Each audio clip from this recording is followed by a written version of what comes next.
আমি শুধু ইস্তেগফার করলেই কি আল্লাহ তাআলা আমাকে রিজিক দান করবেন, খাবার দান করবেন, কোনো কাজ না করলেও? তখন সে চিন্তা করলো, আমি ট্রাই করে দেখবো যে আল্লাহ তাআলা আসলেই আমাকে ইস্তেগফারের বদৌলতে রিজিক দান করেন কিনা। সে ট্রাই করার জন্য, পরীক্ষা করার জন্য সে একবার চলে গেল একটা জঙ্গলে সকালবেলা। যাওয়ার পর থেকে সন্ধ্যা পর্যন্ত সে ইস্তেগফার করতেছে, কিন্তু কোনো খাবার কেউ নিয়ে আসছে না, কোনো খাবার আসছে না। সন্ধ্যার পরে সে চিন্তা করলো, এখন যদি সে গাছের নিচে থাকে, জঙ্গলে থাকে, তাহলে যে কোনো ক্ষতিকর প্রাণী, ভয়ঙ্কর প্রাণী এসে তাকে আক্রমণ করতে পারে। এজন্য সে গাছের উপরে গিয়ে অবস্থান নিল। রাত্রেও সে এখানে অবস্থান করবে, দেখবে যে কেউ তার জন্য খাবার নিয়ে আসে কিনা।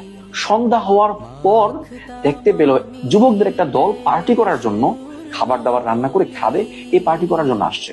তখন তারা খাবার দাবার রান্না করতেছে। রান্নার পর যখন খাবে, এমন মুহূর্তে একটা ডাকাতের দল তাদের উপর আক্রমণ করলো। তখন ডাকাতের দল দেখে তারা সবাই পলায়ন করলো। ডাকাত দেখলো যে কিরে, এখানে কোনো মানুষ নাই, কিচ্ছু নাই, কিন্তু খাবার রেখে গেল। তার মানে হচ্ছে খাবারগুলোর মধ্যে বিষ মিশিয়ে আমাদেরকে মারার জন্য হয়তোবা তার কেউ রেখে গেছে। তো কেউ হয়তো আশপাশে আছে, এটা খোঁজার জন্য তারা আশপাশে তল্লাশি করা শুরু করলো। দেখতে পেল গাছের উপরে একজন লোক বসে আছে। তখন ডাকাত দল চিন্তা করলো যে সেই হয়তো এখানে বিষ মিশিয়ে অপেক্ষা করছে আমাদের মৃত্যু সে দেখবে। গাছ থেকে জোর করে তাকে টেনে নামিয়ে জোর করে তাকে খাওয়ালো। সে খেতে চায় নাই, তারপরও তাকে খাওয়ালো।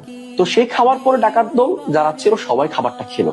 খাওয়ার পর এই ব্যক্তিকে জিজ্ঞেস করলো যে খাবারের মধ্যে কোনো বিষ নেই, কিচ্ছু নেই, তাহলে তুমি খেতে চাচ্ছিলে না কেন? তখন সে বলল, আসলে আমি প্রতিজ্ঞা করেছিলাম যে আজকে আমি খাবো না, দেখবো আমি ইস্তেগফার করার কারণে আল্লাহ আমাকে খাওয়ান কিনা। আমি ট্রাই করব, পরীক্ষা করার জন্য মূলত এখানে এসেছিলাম। কিন্তু আমার কাছে প্রমাণিত হলো যে ইস্তেগফারের ফলাফল অবশ্যই আছে, অর্থাৎ ইস্তেগফার করার দ্বারা অবশ্যই আল্লাহ তাআলা